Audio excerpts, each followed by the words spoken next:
Hello friends, GP ফ্যামিলিতে তোমাদের অনেক স্বাগত। দেখতে পাচ্ছ এখানে নিয়েছি পটল।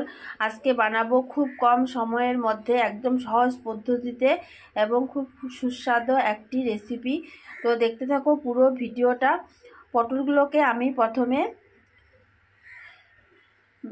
কেটে নেব, যেভাবে ভাজার জন্য কাটা হয়, মাঝখানে একটা করে ফাড়ি করে নেব। খোসাটাকে হালকা হালকা ভাবে ছাড়িয়ে। তো পটল আমি কেটে নিয়েছি, ভাজি যেভাবে করে পটল সেভাবেই ঠিক কেটে নিয়েছি, দুই টুকরো করে জলে ভিজিয়ে রেখেছি। আর এদিকে নিয়েছি আমি 2 চামচ এটা হচ্ছে সাদা সর্ষে, এটা নিয়েছি। আর নিয়েছি কয়েকটা কাঁচা লঙ্কা। এটাকে এখন ভালো করে পেস্ট করে নেব। সর্ষে আর কাঁচা লঙ্কা বাটা কমপ্লিট হয়ে গেছে। এখন আমি পটলের মধ্যে দিয়ে দিচ্ছি হলুদ গুঁড়ো, নুন দিয়ে ভালো করে মেখে নেব একটু।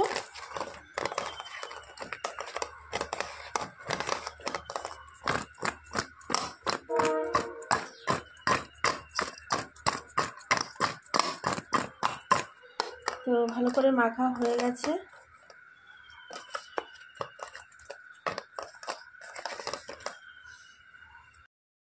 এদিকে কড়াই গরম হয়ে গেছে, দিয়ে দিচ্ছি সর্ষের তেল।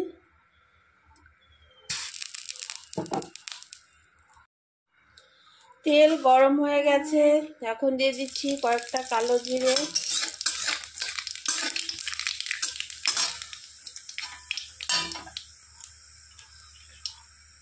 পেঁয়াজ কুচি অল্প পরিমাণে দিলাম। পেঁয়াজ কুচি একটু লাল লাল করে নিতে হবে পেঁয়াজটা।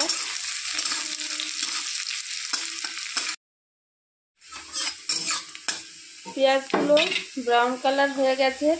এখন নুন হলুদ মেখে রাখা পটলগুলো দিয়ে দিচ্ছি।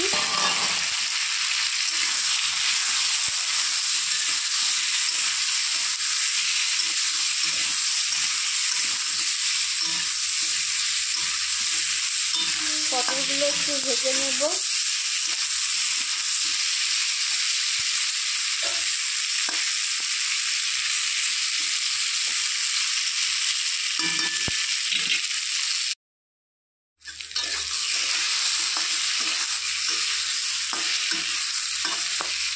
তো পটলগুলো ভাজা ভাজা হয়ে গেছে, এখন দিয়ে দিচ্ছি কাঁচা লঙ্কা আর সরষে বাটা।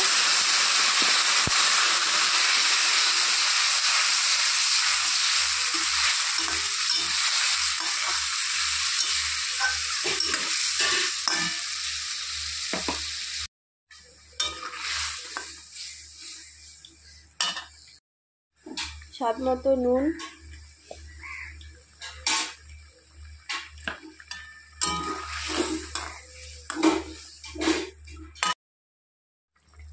দিয়ে দিচ্ছি অল্প সামান্য পরিমাণে লঙ্কা গুঁড়ো।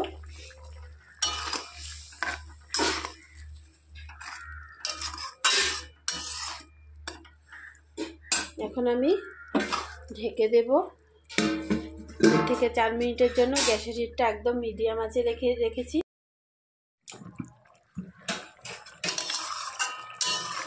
তো একদম এটা হয়ে গেছে, পটলগুলো খুব ভালো করে একদম সেদ্ধ হয়ে গেছে। তো আমি এখন নামিয়ে নেব।